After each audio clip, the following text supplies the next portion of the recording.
qui est intéressant aussi dans ton parcours hein, là-dedans, c'est que si je prenais de loin, et on va venir aussi sur ce que tu fais maintenant, sur Fève, etc., mais je pourrais finalement, et là je prends de loin, et je suis pas rentré dans le détail, on a parlé pendant presque 1 heure de Dataiku et tout ça, mais je pourrais me dire finalement, c'est un ingénieur, pour les beatniks de l'agriculture, déjà le fait d'être ingénieur, je mets agro Paris tech, tu vois, t'as 3 mots qui vont pas ensemble presque, enfin tu vois, pour le tu vois ce que je veux dire, pas faux. Hein, non, j'avais pas pensé comme ça, mais c'est intéressant. Déjà voilà, agro Paris tech, bon ok, et même si je pense que c'est comme ça qu'on nourrit le monde, hein, donc on en a parlé un peu, mais donc il faut aussi revenir sur les excès, etc. Parcours Dataiku, et puis aujourd'hui sur quelque chose sur lequel tu reviens après une crise de la quarantaine, voilà. J'imagine qu'il peut y avoir des perceptions de gens plutôt hardcore, du côté très bio, très engagés, du côté planète, etc., qui peuvent percevoir même... quelqu'un comme toi qui est plutôt partant pour essayer de transformer les choses dans une bonne volonté, comme finalement quelqu'un qui est du mauvais côté. Ouais, non oui, bah, c'est une question qu'on s'est beaucoup posée. Pour te donner des exemples de comment on a fait pour que ça soit pas le cas. AgroParisTech, nous on a fait Fève à Bordeaux. Alors déjà quand tu parles aux agriculteurs ou quand tu es juste à la campagne, les gens vont te dire que Toulouse c'est la capitale ou Bordeaux c'est la capitale. Tu connais cette forme, ou cette expression. Donc, mais nous on a eu à cœur. J'ai un associé donc qui est à Paris, un autre qui est à Bordeaux et moi à Toulouse. Moi, je suis né à Cherbourg. Ma capitale c'était Caen. Hein, donc voilà, la capitale. Tu disais la capitale. Je disais pas la capitale. Faut pas exagérer, mais c'est vrai que j'ai eu l'opportunité récemment de déjeuner avec le producteur d'Orelsan et puis il m'a raconté un peu qu'il venait de là-bas, enfin je le savais, je lui dis mais pour moi quand c'était ma capitale, tu vois, hein, donc ouais donc, et donc nous on s'est dit on va faire à Bordeaux pour déjà déconnoter, tu vois, de sphère la sphère parisienne,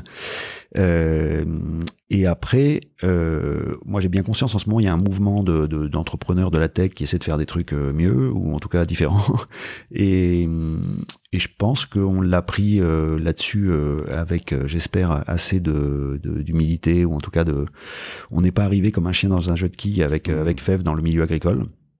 On n'a pas employé des mots que j'essaie d'ailleurs de pas trop employer, même si on a parlé un peu de data et tout ça, donc il y a forcément quelques anglicismes, mais tu vois, dès le début on se disait on fait gaffe aux anglicismes, on fait gaffe aux termes start-up, on se considère pas comme une start-up, on essaie de grossir parce que on essaie d'avoir de plus en plus d'impact avec notre activité, mais on dit pas qu'on est une start-up, on parle pas de... Enfin, scaling.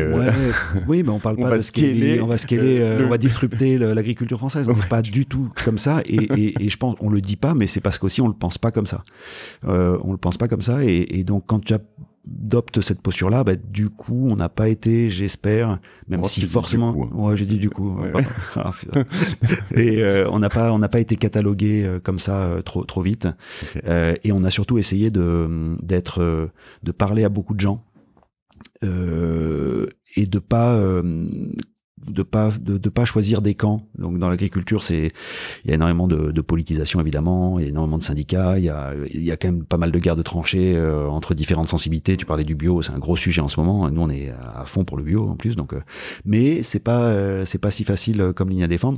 Et dans plein de cas, on s'est dit que nous on allait avoir une posture très neutre et parler à tout le monde, parce que quand t'arrives que t'es un petit poussé, que tu as beau avoir fait, comme tu dis, AgroParisTech, t'as gagné un petit peu de légitimité, mais il t'en manque surtout beaucoup.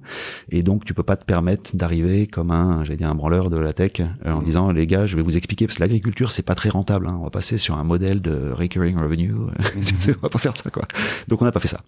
Et ça nous sert bien, parce que là, on commence, on était au sein de l'agriculture, et les gens du milieu agricole, les gens qui sont là depuis toujours, ils viennent nous voir, et il y a de moins en moins de difficultés à collaborer avec l'univers agricole. Cela dit, moi je vais revenir sur ce que je te donne mon opinion et on va rentrer de plein pied aussi dans ce que fait Fève et puis éventuellement on reviendra après sur ce shift. Qu'est-ce qui t'a pris, mais moi je suis pour réconcilier à fond déjà l'agro et Paris Mais vraiment, je suis sincère.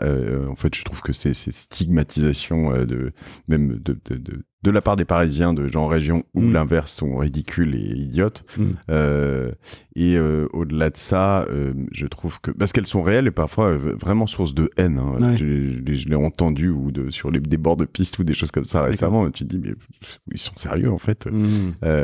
Et cela dit aussi, réconciliation un peu beaucoup plus dans notre sujet de la tech et de l'agriculture. Enfin, je veux dire, tu peux être anti-tech, anti-plein de choses. Et moi, c'est là où j'aimerais comprendre ce que peut-être ton expérience d'Ataiku et avec qui tu as monté ça aussi, et vos expériences croisées peut apporter. Parce que, en fait, moi, je reviens sur ce que je te disais sur Google tout à l'heure et la bibliothèque, mais je suis aussi assez heureux qu'il n'y ait pas 100 agriculteurs qui se cassent le dos pour planter des graines et qu'il y ait des tracteurs et des moissonneuses-batteuses. Hein, en vrai,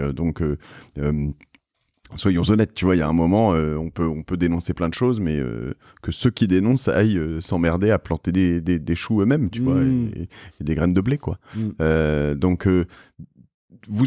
T'en es où là-dessus, toi? Je sais pas, dans tes réflexions, justement, j'imagine que c'est forcément là un sujet dans lequel t'es en plein dedans, de la tech et de l'agriculture et du bio et de où est-ce qu'il faut aller. Est-ce que c'est un sujet quotidien pour toi? Tu veux que j'explique un peu ce qu'on fait FEV, sinon on risque d'être obscur pour.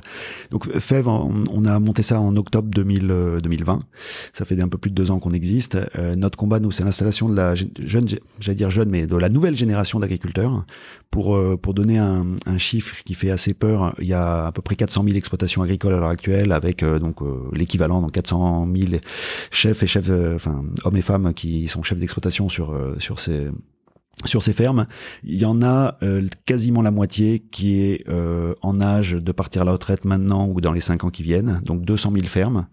Donc il en faudrait 1 million, j'ai entendu ça quelque part, non, récemment? Ouais, alors, en fait, il y a 1 million d'emplois agricoles, dont 400 000 qui sont les patrons de leur ferme, avec parfois quelques salariés. Il y a aussi des gens qui interviennent dans des structures qui viennent en sous-traitance, donc c'est un peu comme dans les écosystèmes qu'on connaît, hein. T'as ceux qui le font en propre, il y a les freelances, on peut faire ces analogies-là. Et effectivement, ce que disent certains rapports, c'est que pour accompagner la transformation nécessaire de l'agriculture française et probablement dans d'autres pays et aller vers des pratiques plus soutenables, il va falloir un peu plus d'emplois. Donc ça veut pas dire effectivement moissonner à la main, hein, mais il y a quand même des pratiques qui vont être un peu plus dures à faire qu'on le fait actuellement. Il y a des rendements qui vont peut-être être un peu inférieurs. Il y aura un peu plus besoin d'humains dans les champs. Et donc un retour en arrière. En termes d'intensification du travail, il y aura un besoin d'un peu plus de gens dans les champs. C'est en tout cas c'est ce que les gens disent et estiment. Mais on parle de quelque chose qui est de l'ordre de 500 000 emplois à créer dans l'agriculture. Donc passer de 1 million maintenant à 1,5 million en 2050.